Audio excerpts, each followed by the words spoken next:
Good afternoon. It's 4 o'clock. Thanks for joining us. I'm Dustin Grove. And I'm Felicia Lawrence, and we begin with that shocking arrest of a 14-year-old boy in the murder of 23-year-old Brett Scrogum.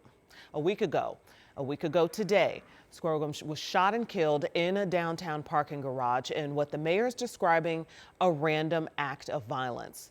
He was headed to an Indians game with his family. Indianapolis Metro Police say they identified their suspect after reviewing video footage from the garage, along with other evidence and witness interviews. While we still don't know anything about a potential motive or what exactly led to that shooting, Chief Tanya Terry did share a lot of frustration today over not only that this happened at all, but that they believe the person who pulled the trigger is 14 and part of a troublesome trend. She said in the last 4 weeks, police have arrested 4 teens for murder and even more for other violent crimes. These numbers are startling. But they're more than numbers. They're lives, young lives, that are being forever impacted and changed by short-sighted, impulsive, and reckless decisions. It's not just our youth who are impacted. There are victims on the other side of those decisions. And those victims matter. Now, also in today's news conference, Chief Terry said while this trend is not unique to Indianapolis, the community should not just stand by and accept it. She reiterated what police have said before recently, that they cannot do this alone. I commit to you that we will hold all individuals, regardless of age, accountable for their actions. But we should also be asking ourselves what more can be done as a community to identify at-risk youth and intervene before violence occurs. Every child deserves guidance, accountability, and opportunities to succeed. And that all starts at home. After that statement, Chief Terry was asked whether parents should face criminal consequences if their kids get into trouble. She said yes, and in some cases they do. Take just yesterday, for example, a 12-year-old who was accidentally shot. We've learned that child's father and another 14-year-old have been arrested. It happened in a neighborhood near East Hannah and South Keystone Avenues. According to court documents, the boy said his 9-year-old brother shot him. Police heard the boy's father say on a phone call that he told a 14-year-old in the house to get rid of that gun a week ago. Officers say the father then came downstairs, started yelling at the 14-year-old. Both were arrested. Charges in that case have yet to be filed. Much more on this story coming up at 5 o'clock. All right, now let's get to some of the other headlines today. Governor Braun just announced some reforms to try and make child care more affordable. Yes, we know that's necessary. So specifically to help cut down on administrative burdens for the providers. Ella Rhodes looked into this today. She joins us now. And Ella, can you break down what you were told? Yeah, so there are 4 major proposals that he suggested, and he categorized those in a few different places. So it focuses on lowering those costs, like you mentioned, and less admin for providers. So that first one reduces actually the educational requirements for staff. Directors no longer need a college degree, and caregivers just need a high school diploma. Now, the second looks at expenses for equipment. For example, nap time. Children who sleep on mats or in sleeping bags, they would now instead of cots. It also eliminates diaper changing tables. Instead, it calls for a designated diapering surface.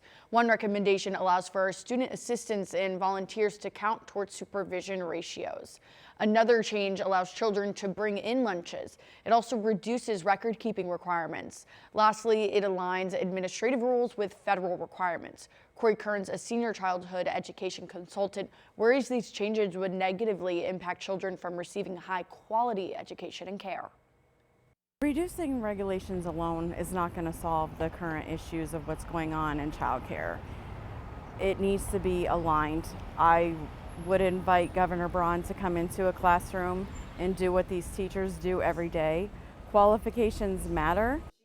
The governor's office says the changes lower costs and increase flexibility, benefiting more than 2,800 businesses. Yeah. Wow. So but people can also submit their comments on this for these reforms until July 9th online. Yes, it's no secret that people need help with childcare. The Right. expenses, the program operators. Are we going to hear more on this later? Yeah, so you'll hear more from the consultant we spoke with as well as a provider on the east side of Indianapolis. So is the thinking that providing the help for these childcare providers, then that would eventually trickle down to families and what families pay? Essentially, yes, the reforms you can find in detail online, but they're very thorough, and there's a lot of fine reading and fine print that you have to look for, which took some digging for us today to do. Well, thanks for telling us about it. Appreciate it. Thank you, Ella. And now to Shelbyville. That is where the mayor is facing criticism for some controversial comments. Rich and I went to Shelbyville today. He's got reaction from people against a proposed data center who say they're offended by the mayor's remarks. These signs are not hard to find in Shelbyville, in front of houses on many streets and many neighborhoods. People live here that are opposed to the Prologis data center planned on 429 acres just outside Shelbyville. The city has already annexed the land and approved industrial zoning. Mayor Scott Ferguson has promoted the data center as good for his city. He was recently confronted about the opposition signs and was being recorded. I've seen a lot of these all over town. Yes, more than 30, but they're important. But I only see them in houses. Mayor Ferguson goes on to say most of them are rentals and unkept properties. I was appalled that a mayor, an official that we voted in, is discriminating against the people who live here who voted for this man. I found these no data center signs all over Shelbyville.